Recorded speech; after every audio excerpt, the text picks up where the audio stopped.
Kumusta mga brad? Kahit nga po out na si Raider 150 Fi sa usapan, napakainit pa rin po ng underbone category dito sa Pilipinas. At isa nga po sa pinag-uusapan ngayon, wala iba kundi ang motor na ito. Ang di umano ilalabas ni Kawasaki na Modenas Z15 GT.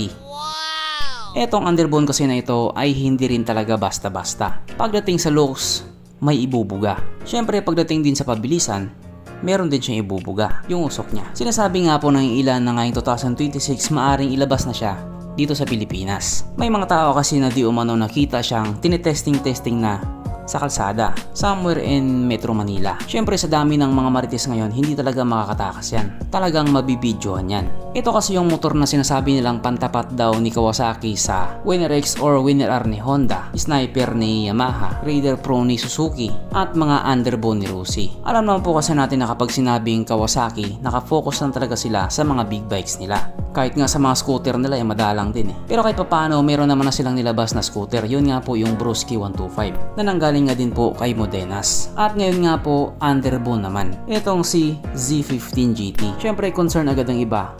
Maayos ba quality niyan? Baka sirain lang din yan.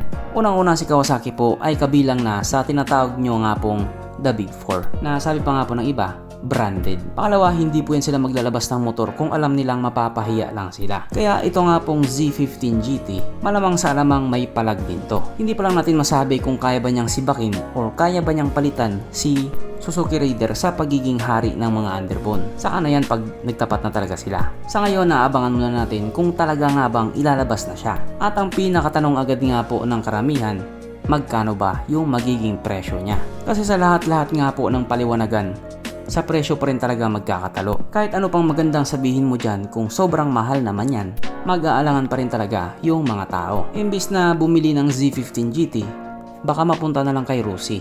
Sabot-sabot lang. Pero kung magiging makatarungan naman yung magiging presyo nito kung sakali, aba, panigurado marami talaga ang sasaya. Pero dito hindi ka sasaya kasi wala po muna tayong bounce cave pie.